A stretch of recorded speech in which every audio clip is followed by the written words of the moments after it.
Hey everybody, it's Eric alongside Rod here to talk about Michigan State's upcoming and final non-conference game against the Western Michigan Broncos from the Mid-American Conference on Monday the 30th. It's a kind of a strange early afternoon game where I guess it's a break game. I'm not sure exactly why it got scheduled at sort of time. It's good for families, I suppose. And I suppose a lot of people aren't working then. I guess I am, but anyway, we'll get it worked out. It's a game that is going to feature probably most prominently the fact that it's the return of Dwayne Stephens, who is the prior longtime assistant coach and friend of Tom Izzo, who's now the head coach of Western Michigan. And I guess the thing that's most surprising about is Western Michigan is 287th overall in the Ken Palm, really rough. They're 3-8 overall for the season. And I think the thing that surprises me most before going to the profile of the team is just how far the MAC has fallen. I mean, there was a time when the MAC was pretty good and you wouldn't see teams this bad. I mean, there are only 362 teams and to be 287th is pretty awful. You can make a pretty good argument now that the MAC has been surpassed by the Horizon, which 20 years ago would have seemed ridiculous. Yeah. And you could even make an argument that at least the upper tier of the Summit could compete with, I mean, Western's been blown out by, I think it was North Dakota State. Yeah. The Summit League team, so it has, and it's really unfortunate, I think, because, those MAC schools, and look, the schools in that conference have a host of issues facing them, which get way beyond their basketball teams. I mean, I was having this discussion over the holidays with one of my sisters, and I decided to look it up. We were talking about higher education as a whole and the issues that it faces, and one of them being a demographic time bomb that's ticking. The fact is that as we move into the next couple decades, at least, that for which we actually have data, because we have living human beings, there are going to be far fewer college age people to fill these campuses than there have been over, say, the previous 2 decades. But I was looking at Central Michigan's enrollment numbers, and I believe that Eastern and Western are at least roughly similar to this. So Central peaked at 26,000 students, I believe, about 10 years ago. They are currently at 14. Yeah. That's almost a 50%. Yeah. And I think my sense is a lot of the MAC schools are in a similar situation. Those are schools that, had substantial alumni populations. If they were good, certainly could get, good. I certainly remember time periods where, say, Central Michigan or Eastern had competitive teams and they were able to get decent draws in those. And it's just a different world now. And turning back to basketball, there's no question that the quality of basketball in that league has slipped to some extent. That's not to say that they still can't produce a competitive team here and there, but it's just not what it was. We're both old enough that, we can remember times where whoever the MAC champion was a really good bet pretty much year in, year out in your brackets to bust somebody's dreams. Yeah. And several different schools were able to get to Sweet 16s, even Elite Eights. I remember Kent State when they had Stan Heath, the former Michigan State assistant and current Eastern Michigan coach. He took Kent State to an Elite Eight when they had Antonio Gates, the NFL Hall of Fame tight end, playing basketball for them, among others. So this, for a long time, was a very, very good league, and it's just not that level anymore.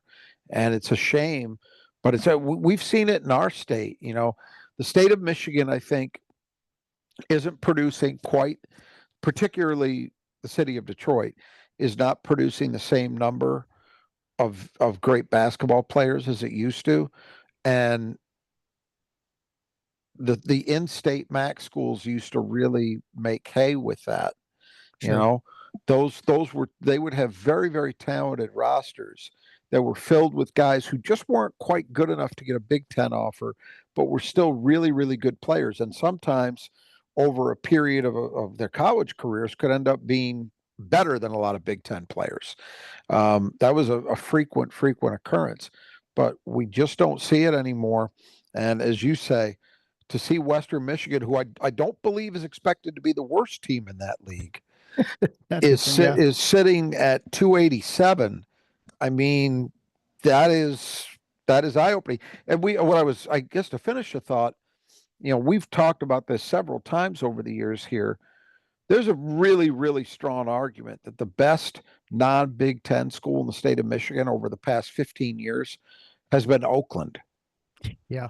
So not U of D for sure, but Right. not the three MAC schools, which again, if you had said that at the beginning of this century, it would have seemed laughable that Hmm. that would happen, because at that period, you still had a great deal of respect, and with good reason, for MAC programs. But yeah, because of a variety of factors, I think it slipped. But yeah, it has not, it hasn't gone well for DJ yet in that job, and this year thus far is not any kind of change.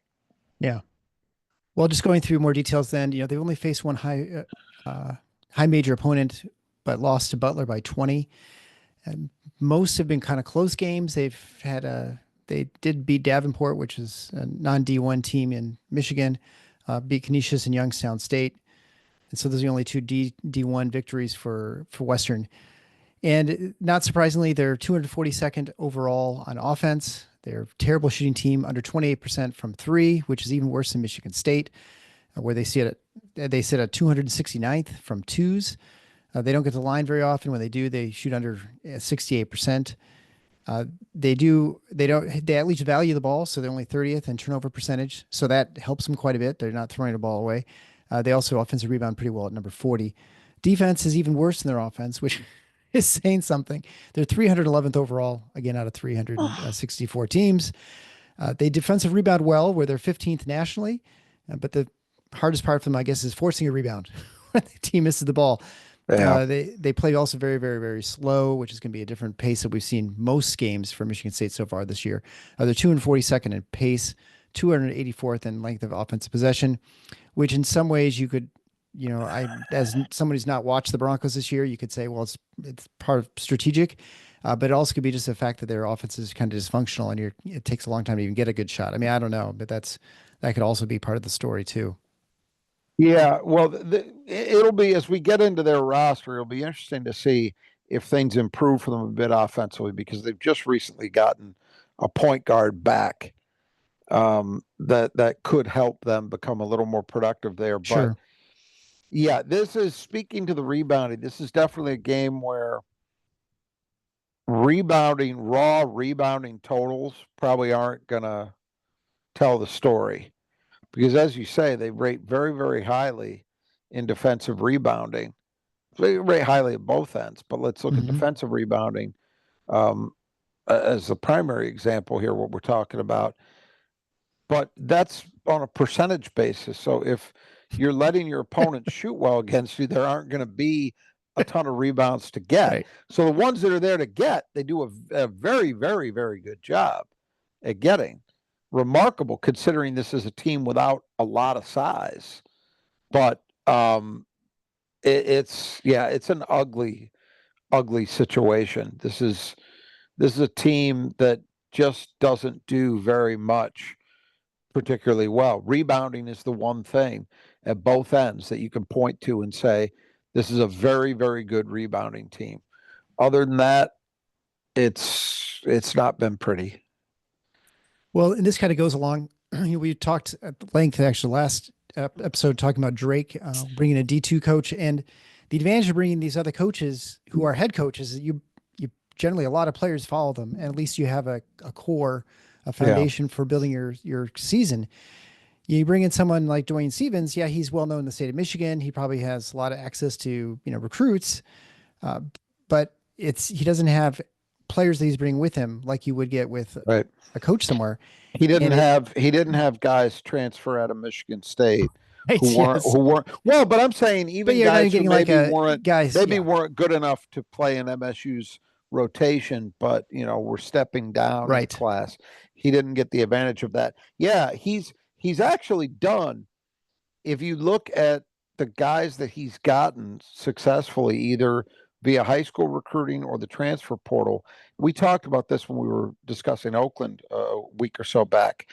Um, how their roster is less Michigan centric than it had been previously. Well, Westerns is actually pretty Michigan centric. Five yeah, of the 9 guys in their rotation are Michigan natives. So DJ's done a good job at getting, and these are all guys that, if you follow high school basketball in this state over the last few years, you'll recognize some of these names. In fact, their starting point guard is a former Mr. Basketball winner, which says something about where high school basketball has gone right. in the state of Michigan as much as anything else, that such a player is a Western.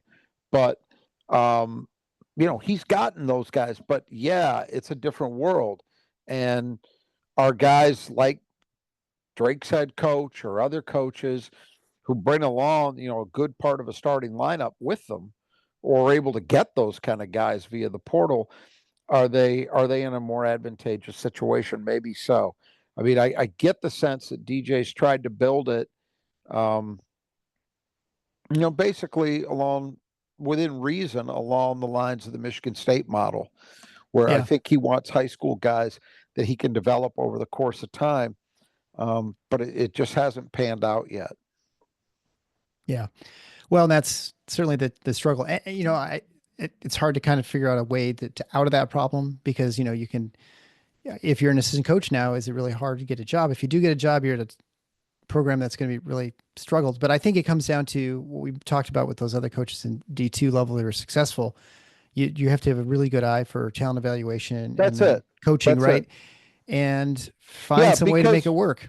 because look, with the portal, the thing is, in theory, there's a ton of talent available, Right. right? But you have to be able to evaluate the guys that are going to be good enough to help you, and just as importantly, are capable of fitting into what you want to Exactly. do. Yeah. And that's really, you could see with Western, the rebounding thing definitely suggests that because DJ does not have the advantage. It's not like he's got a huge team. This Right. is a group that's rebounding well, I think, because he's gotten guys who have a desire to do that, and he's coached them to do that. So that's Hmm. something that's carried over from Michigan State. But a lot of the other things, the getting into transition, um, those kinds of elements, defense certainly, high quality half court defense. Those things that are program staples at MSU have not carried over at MSU. I'm sure he wants to have those things in place, but it's easier said than done, I guess, is the point that's illustrated by what's happened with him during his time at Western. And look, the bottom line is, they used to it used to be a very common refrain, with jobs like this. Well, is that a place you could win at? And so what that used to mean is that a place that's going to, give you reasonable facilities that can help you recruit? Is it a place that sits within good recruiting territory so you have a chance to acquire talent that can help you win, Hmm. reasonably expect to do that? Those types of things. Now it's also, is there some at least semi-viable financial support that's going to Right. make it possible for you to secure the kinds of players in the portal that you need? But as we say, there are 1,000,001 guys in the portal every year, so now it really is at those levels, it's really about evaluation. Can you can you determine who can help you and then successfully get them in a very short time frame? Yeah. As we talk about all the time, even for the Michigan States of the world, these are shotgun marriages a lot of times. I mean, Hmm. you got a week or two, usually something like that, to get it Yeah. done. That's Well, you got, That's And you have to hard to imagine do. with the players that Michigan State and high majors like, Michigan, for instance, are getting, these are all players that there's tape on, you can evaluate Right. them without Yeah. ever having to, a lot of these guys, we're talking about JUCO players. And for a staff that I Correct. assume is small, probably has no, there's no one traveling around doing much. It's It's got to be it's super harder. hard, It's harder. Yeah. which it's, is a testament to how bad some of the construction was like. And as you mentioned too, it's important what you have. Like we watched Michigan pulling all kinds of, high profile players, but they just didn't fit together. It didn't make any sense. And so they didn't have any success. So there's a lot of things that go into it. There's a lot in the play. I guess there's always challenges, whatever era you're coaching in. And so this is certainly just a different era and there's different skills that are required. And, I don't think you have it until you have it, until you find out. And that's what Stevens is going through right now. So I Yeah. guess we can just talk about the lineup now for the Broncos. Brought you by the Brothers Just Your Gutters. If you need work done in your gutters, if you have some problems, questions, the Brothers Just Your Gutters should be your first call. They're both located on both the east and the west side of the state. Whatever recruiting territory you're in, you can have them come out, take a look, whether it's just cleaning out the gutters, whether it's fixing downspouts, giving you a new set of gutters. Maybe you've got a leaky part, maybe parts dented or busted up or something like that. My wife's office had one section that was a long section, like it was like 30, 40 feet in gutter. They just came and just replaced that one part, that one run of gutter, and that's all they needed, and gave them great pricing. Listeners of the show get 10% off if you just mention Final Four and you get the estimate. You can find ways to reach the brothers at our support page at the Final Four is on the schedule.com/support. There you can link to either Kurt or Greg, depending what part of the state you live on. They can set you up and take care of things, and they'll get on the ladders so you don't have to. They sponsor the player to keep in the gutter, which we'll talk about at the end of going through the lineups. We'll begin with the starters and Chancey Willis, who you were talking about before. Chancey Willis Jr., 6'2" point guard, who transferred in from Henry Ford Community College. Spent his freshman year at Saginaw Valley. He's former Mr. Basketball, as you mentioned, went on to Detroit King, and started the last 3 games after missing the first 8 due to an injury. He's averaging 17 points a game, 5.7 rebounds a game, and almost 6 assists a game, with a little less than 4 turnovers a game. So okay-ish average assist turnover ratio, not great. He brings some athleticism to the team, shooting 44, 18, and 75, averaging 4 free throws a game. Yeah. Willis is who I was alluding to when I said, the fact that a guy who won Mr. Basketball started out at D2. Think about Yeah. that. Yeah, I know. And Right. then went JUCO, and now he's at a MAC school. Now I'm not trying to cast any shade at Willis. He was a good high school player at King, and had a great career, and certainly deserved the award the year that he won it. But it says something about the nature of high school. But I mean, it's remarkable that this year the guy who's going to win Mr. Basketball, Trey McKinney, actually stayed in state for 4 years. That's a rarity. He probably wouldn't have won it, or at least it would have been a hell of a challenge if Darius Acuff had stayed, but he transferred after his sophomore year to IMG after Right. he won a state title at Cass Tech, and that's something that we've seen with increasing frequency over the last 10 years or so in this state, is if you're truly good in high school in Michigan after, your sophomore year at the latest, you go to a prep school. You get out. Mm-hmm. And so winning Mr. Basketball doesn't always carry with it the weight it will this year, because Trey McKinney is a top 20, at least that's how he's Right. rated. I'm not sure he Yeah. actually is that, but still a very good player. And so some years it is and some years it isn't. So you can't take it too far with Willis, what that means for him as a player. But I could say this: to come in and immediately be leading the team in scoring, like easily leading the team Yeah. in scoring at 17 a game. He's grabbing almost 6 rebounds a game. That comports He's with 6'2". what he was, right, at Kane. He was known as a very tough, very competitive player. So none of that's a surprise. And he's at least able to make things happen as a point guard. He's a dynamic player. He's not necessarily an efficient one. He'll make a lot of mistakes, but he can make things happen. And this team does need somebody to make things happen. Yeah. So it's an important addition for them. And he'll be a guy that MSU is certainly going to be aware of, and will be somewhere near the top of the scouting report. Yeah, the fact that he shoots 18% from three and is a 44% shooter overall means either he doesn't take hardly any threes or he's shooting a very high percentage for twos. And honestly, I think as much as anything else, if you want to know why, despite winning Mr. Basketball, he started out his career at the D2 level, you can start with that. Yeah. He was never known as a particularly great jump shooter. Then we have Brandon Muntu, 6'4" junior transfer from Triton College, which is a JUCO, averaging 7.5 points, 2 rebounds a game, shooting 40, 38, and 83. And he's now playing about 21 minutes a game. Yeah, and he's been starting recently. I think he started the last 4. 38% from 3, 40% overall. He's given them some perimeter shooting. That's why he's playing a significant role. What's interesting too is you mentioned just the JUCO part. I know there's that court case that happened a week or 2 ago, and then if you're JUCO, those years don't count, and so you still have 4 years when you get to that's right. D1, D2. So he may be like a freshman. Western's got a slew of them. Western's got 3 guys starting. So that fit that category. Maybe you're building a foundation if these guys all stick around, which it's hard to say. Well, maybe you don't want them to stick around too. I mean, not to get derailed on that point, but basically, what that is the iceberg that particular ruling is the tip of, in my view, is that if there's not a solution put in place soon, where we're going to get to is it won't stop with just JUCOs. There will be successful challenges to the idea of year-based eligibility restrictions in general.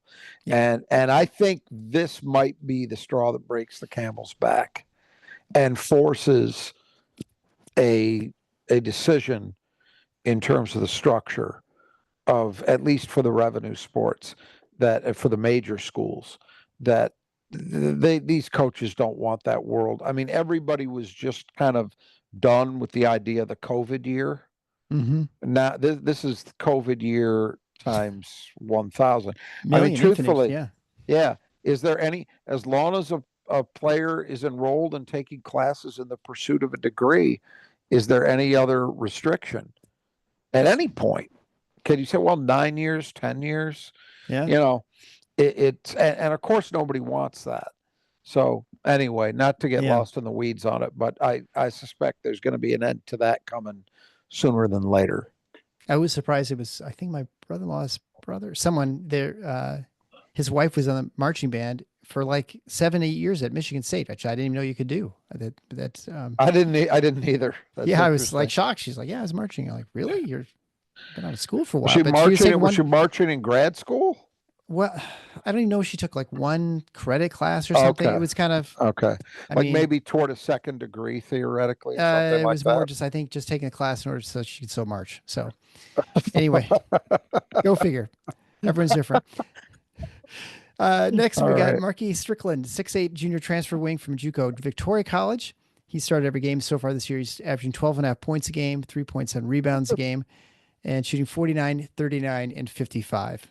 Again, similar deal here, except he's got good size on the wing, but that 39% number from 3 and 49% overall, really important for a team that's struggling to score a lot of points.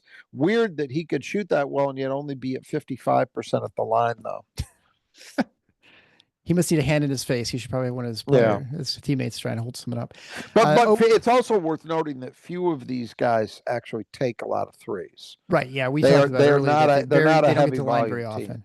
often. And threes specifically, like they're not a high volume three-point shooting team. I assume that Willis is, because dragging their, well, of course he's only played a few games. I was going to say, because they shoot 28%, under 28%. And we got a couple 39% shooters. But they're very low. And you'll see why. Yeah. Guys that are higher volume don't shoot as well. Yeah. Then we have Owen Lobsinger, 6'9", 230 pounds, senior from Flint Powers, averaging 11.4 points a game, team high 7 rebounds a game, shooting 37, 32, and 84. And he's averaging a decent amount of 5 attempts a game from 3. So that's pretty frequent. That's what I'm talking about. So he takes a lot of shots and he's only 32%. Right. Lobsinger's a guy I saw play a decent amount in high school. He played at Flint Powers, and in fact, I remember seeing him play. Gosh, I want to say I saw him play against Pierre Brooks when he was at Detroit Douglas on one occasion. But I saw him play, and I saw him play in AAU a few times as well. Solid player, and as a senior now, he's having the kind of year that you would hope. And he would be an example of what I imagine DJ has in mind for what he wants his program to be. So he's a 4-year guy. He's developed steadily over time. And now as a senior, he's given them 11 and a half and 7. Pretty decent production. So I think he's an example of what he would like his program to be. But yeah, Lob Center's developed into a reasonably good MAC big man. And finally, for starters, we have Max Burton, 6'10", 240-pound sophomore from Williamson. He's averaging 7 points a game, 5.6 rebounds a game, shooting 50% from the floor and 65% from the line. Yeah, decent year from him as a starter. Gives Western some credible size alongside Lob Center, 6'9", 6'10", and both guys with decent frames on them. Western can go out there and reasonably look the part. And then move on to the reserves. We start with Javon Hanna, 6'4" junior from Mount Clemens, who played for Orchard Lake St. Mary. Started 7 games this year. He's averaging 25 minutes. He's much like Jason Richardson, right? He's got almost starter minutes while he's coming off the bench. He's averaging 11.2 points a game, almost 4 rebounds a game, shooting 46, 31, and 68. Yeah, decent year for sure. But I would say it really hasn't quite panned out the way that some thought it would when he was in high school. I mean, the first time I saw Javon Hanna, he was an 8th grader. He was an AAU teammate of Amani Bates's, and he actually was also on the ill-fated IPSI prep team as well. And Javon was seen as a guy who potentially could be a high major player. Now, it hasn't quite worked out that way, and I think the reason it hasn't worked out that way is his skill set, particularly his jump shooting, never quite developed. 31% this year, that's about where he's been at. I think there was a thought that maybe he could get beyond that as a shooter as he matured, and it just hasn't really happened. Because otherwise, he does some interesting things. I mean, he's always played hard. He's always had some grit to him. Not a super athlete, but decently athletic. But the shooting has just never come around. But plays a significant role for this team, as we said. Essentially a 6th starter, given the number of minutes he plays, 25 a game. And so you're going to see him out there a lot. Next is Donovan Williams, 6'5", COVID year, senior transfer from the University of Pacific, averaging 7.3 points a game, 4.9 rebounds a game, shooting 37, 20, to your point of the bad shooting off the bench. So 37, 20, and 68. Yeah. Yep. Again, playing a significant role because they need guys on the wing who could do that, but the shooting numbers are not helping very much. And then another number that's not helping very much is Marquise Josephs, 6'1" sophomore transfer from Grand Canyon. Played all 11 games so far, averaging 15 minutes a game, but he's scoring 4.5 points a game, shooting 50, 20, and 54. Yeah, limited volume. Despite the minutes, he doesn't shoot very much, but the efficiency from outside the arc has just not been there. Another poor shooter, EJ Ryan, 6'3" freshman from Grand Rapids Northview, started 8 times this year. He's averaging 3.5 points a game on 35, 24, and 64 shooting. But he does have quite a few assists. He averages almost 2 a game with a 2.5 to 1 assist turnover ratio. Yeah, he was a good get for DJ. That's some of these guys that he's gotten, like Javon Hanna was a guy who had options. EJ Ryans was a guy who had options. So DJ has recruited well in the high school ranks. The guys that he's gotten from within the state of Michigan were guys that at the level Western Michigan plays at were good gets. EJ Ryans is a younger brother who may end up being a high major player, by the way. But they think that I'm sure they think that he's capable of a lot more than they've seen from him this year as a scorer and a shooter as time progresses on. But as I said, he's actually started eight out of their 11 games. So they do think highly of him.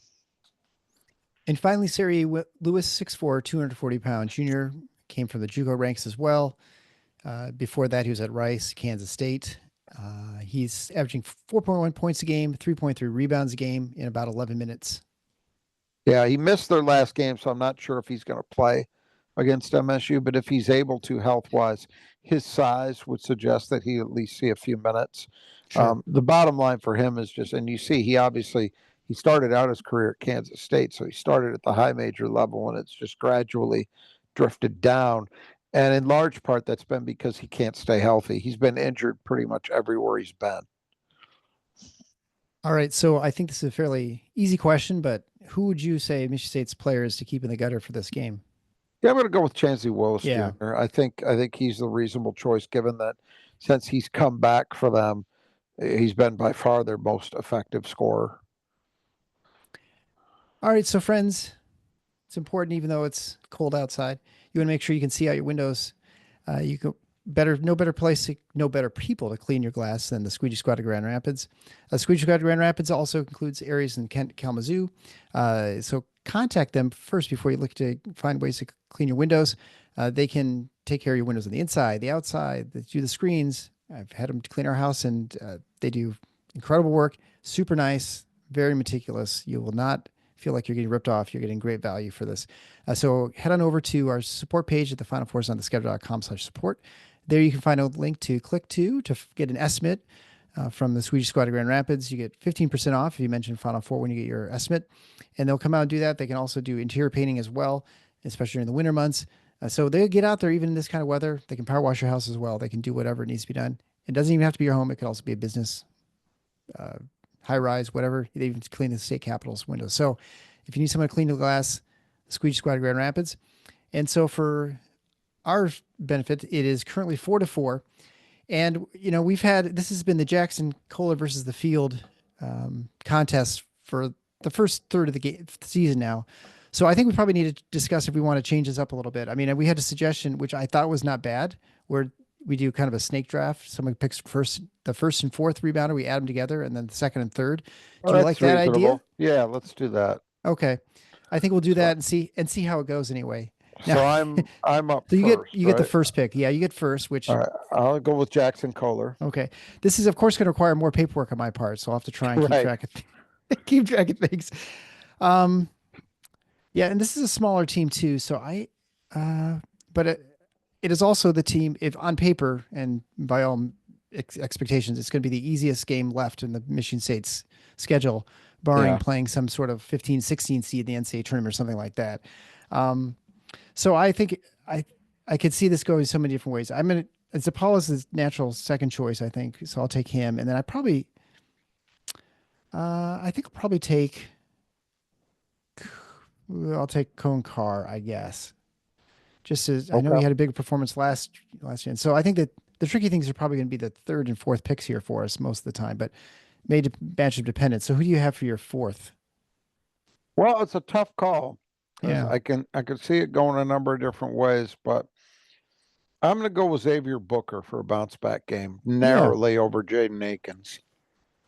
I think it's a reasonable choice. Yeah, this is one of those games where you could definitely see this game getting got out of hand in the first half. Even be kind of nice actually for Michigan State to have a kind of cruise in. They've had some games that have not been as easy as they probably should have been. Even Oakland never felt that comfortable, even though there's probably a team they should have beaten a little bit more handily. All right, so then that goes to the final part of the show where we talk about the 5 keys to the game, brought to you by Nudge Printing. So it's too late for Christmas, but it's never too late to buy your Spartan apparel. You can head on over to Nudge Printing at nudgeprinting.com. You get 20% off as a listener to the show on your order if you just type in Final Four as one word in the checkout. They have a huge selection of gear from Michigan State and also a number of other schools. And we just discovered, I know this will, I only mention this now that we've secured the contract for Nudge Printing, but they also do print Iowa gear, Rod. So now it's not just the Michigan State and Indiana, but also they've added Iowa. They do not have Purdue yet, So my wife's a little happy that maybe I'll get some stuff from Iowa. You can also get, of course, all the regular stuff from Michigan State, including hoodies, sweatshirts, zip ups. They got really cool hats they make too. So if you want to check out some really cool stuff, and it's by some Michigan State alums, head on over to Nudge Printing at nudgeprinting.com. You won't regret it. Super comfortable stuff. I wear it all the time. All right. So the first key to the game is Super Bowl Part 2. So Part 1 was Oakland, which was not as Michigan centric as previously. They've been previous seasons, but Western is, as I went through the order there, you saw most of the players are from the state of Michigan. Half. Yeah. 5 of the 10 guys in the rotation are Michigan natives. And Max Burton, their starting center, is actually from Williamston. So he's from the area. My old haunt. Yeah. Look, this game is going to mean a lot to those guys. And so MSU, for a couple of reasons. One, because so many of them are from Michigan. Two, because it's a Big Ten team, by far the biggest level opponent they've played this year. Right. And you would think they'll also have the added motivation of wanting to win one for their coach, playing against his alma mater and his former employer. So MSU has to find a way to match that emotion that you would assume is coming from the Broncos in this one. Yeah, the second key to the game is the boards. And so mentioned that although West Michigan doesn't do very much well, they do definitely rebound well. And Michigan State is, so I guess in comparison, Western Michigan is 40th in offensive rebounding, 15th in defensive rebounding. Michigan State is 21st in offensive rebounding and 9th in defensive rebounding. So both two very, strong rebounding teams. And we'll kind of see how this turns out. In general, it has turned out in Michigan State's favor most times this season, except maybe, actually even against Kansas, they didn't really get beaten on the boards too badly. It was kind of a push. So I guess, if they're going to have, this is a good challenge for Michigan State to see if they can maintain those good habits and dominate on the boards. Yeah, it's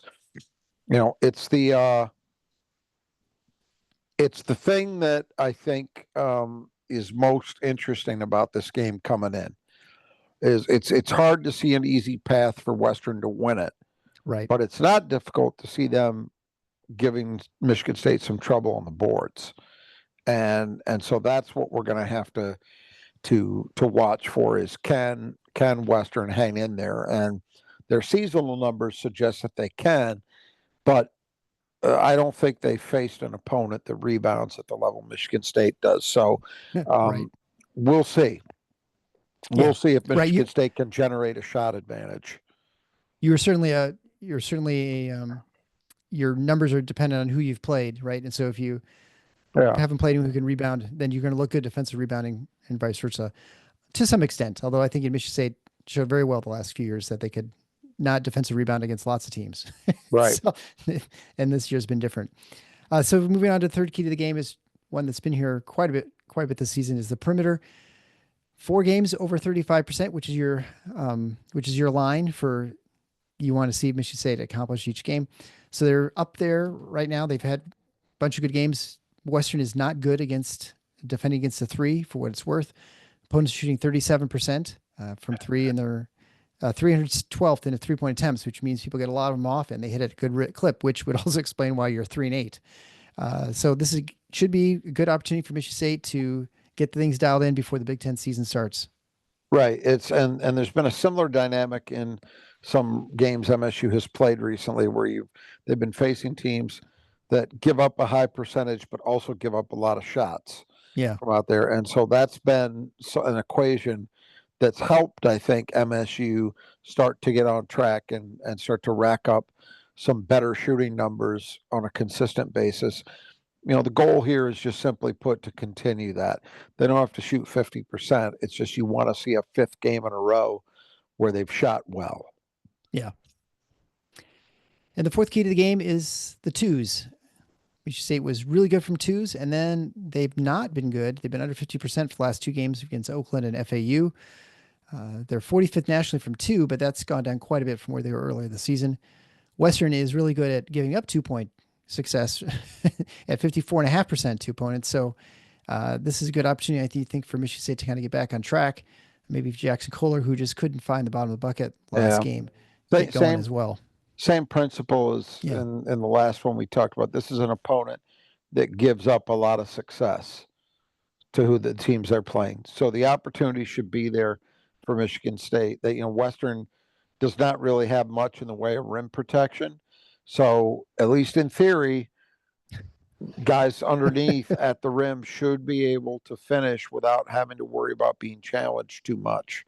But they really do. They need a bounce back game in this area going back into Big Ten play. And when you're sort of a tomato, I don't like calling Western Michigan tomato can, but they sort of are pretty close. They're like tomato can adjacent here, pretty much. And that when that's the case, then the fifth key to the game is always the same: it's health. So Michigan State needs to stay healthy and to make sure that they're ready for the Big Ten season. Yeah, when you're on the edge of going back in a league play, look, that's the bottom line. Is you want to come out, you take an ugly win. Obviously, you don't want to take a loss, but you take an ugly win if it means that everybody comes out of it healthy. Sure. Yeah. All right. So this game is in the afternoon on Monday. It's the last non-conference game. It's January 30th. Or December 30th. It's the last game of 2024. This team is looking really good. I think we like where their trajectory. We like the floor of this team, and certainly the ceiling is kind of hard to see, because you can definitely see a lot of players who could potentially improve quite a bit through the next rest of the season.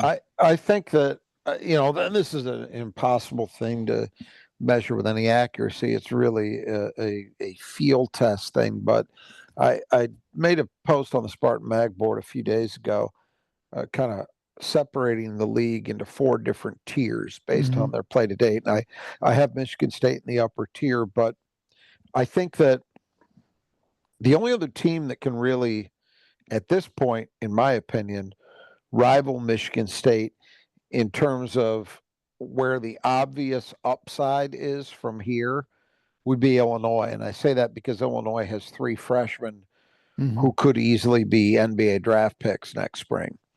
So they'd be the only team I would put in that conversation. MSU doesn't have quite that same dynamic, but they do have a lot of upside, more than a lot of other teams. We talk about what happens if Xavier Booker finds a consistent level of play. Cohen Carr, can he continue to elevate from where he's been? Does Jeremy Fears find another gear? Does Trey Holloman kind of get back to what he was last year in terms of consistently making better decisions, evidencing better shot selection, et cetera? Those types of things, you can see where Michigan State has room to grow.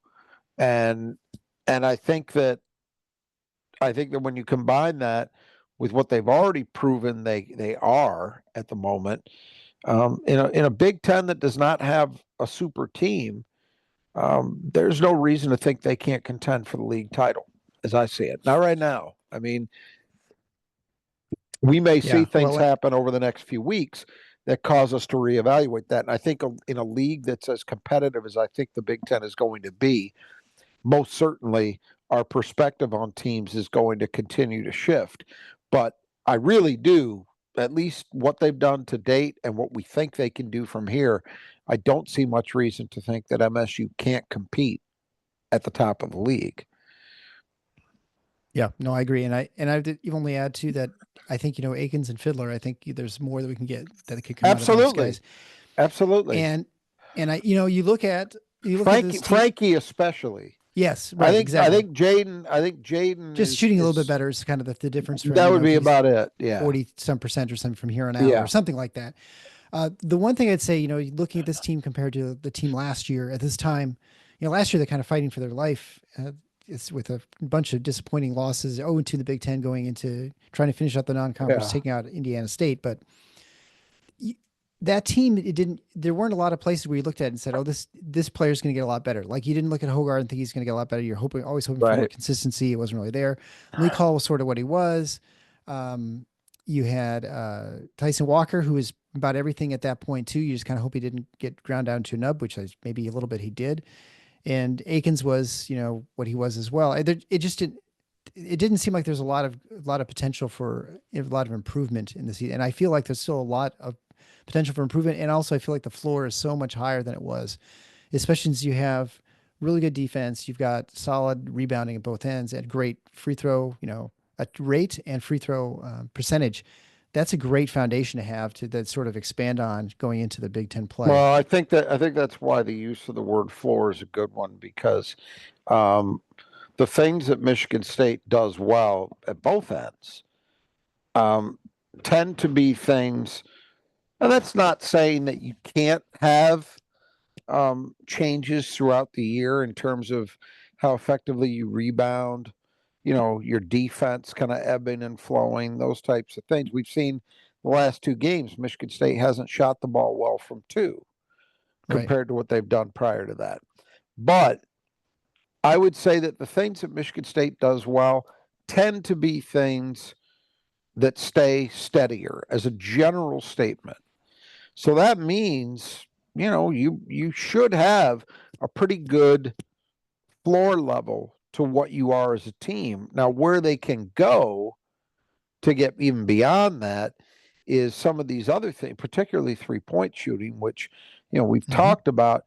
Of everything that you do on a basketball court, that is the thing that, in I think most people's view, is the most volatile on a game to game basis. And so it's not crazy to think a team that struggled to hit 25% for the first, 7, 8 games of the season might be able to shoot 35, 36, 37% over Right. its next 8 games. And, we're halfway to them doing exactly that. Yeah. They're at, over the past 4 games, I think they're at like 38%, something like that. So that adds that ceiling element. We're talking in a macro sense what the team does. And then if you drill down to the individuals, as we've talked about, there are guys where you don't have to squint too hard to see how they could be better, Yeah. and that it's not unrealistic to think that it could end up happening. Well, certainly this team, if nothing else, that does not feel like the lows are as low as they were last year, where you have as much. There's just much Oh more yeah. consistency and less variation, where you just Well, don't even know the what you're going to two get. look, the 2 games they've lost, um, yeah, I don't think in either one you'd say, boy, they played great, but they were very competitive in both games, had Yes. chances to win both games, in my view. If a couple of breaks had happened, gone their way, they were right there. Um, and and so I think we haven't seen, even in the tough moments, that if you're being objective about it, there hasn't been reason for despair. Like, how is this team ever going to win another game? Right. Whereas last year, you would get to that spot at times. At this time of the year, you just didn't know where it was going to come from, and it's an entirely different feeling. I think this season, both in terms of what they are and what they could be. Yeah. This definitely feels much more like the Cassius Winston senior year team, just in the sense that It just feels like Tom Izzo yes, Michigan State right, exactly. basketball. I mean, that's probably what it is. It's just has not felt it. COVID kind of broke lots of things. It kind Yeah, of broke Michigan State basketball for a couple of years, and it feels like it's yeah, kind of back to the way it was. Where, yeah. and I've seen a lot of people commenting this, and anytime you see people commenting about, well, it's like I don't, this team is not fun to watch anymore and stuff. But it was kind of a grind getting through the games for a while, and you didn't. I mean, I still loved watching the games, but I didn't appreciate quite so much how much I enjoy watching, the traditional Michigan State basketball because it's been a couple, been a hot second since we've seen it. So it's nice to watch. Yep. And I'll enjoy my ice cream sandwich before the end of the year in a couple days. And so I think we'll wrap it up there and we'll be back after the game for analysis of the Western Michigan. And then quick turnaround as Big Ten play begins when Michigan State heads down to Columbus against the Gophers against the Buckeyes. So until next time, the Final Four is on the schedule. Go Green.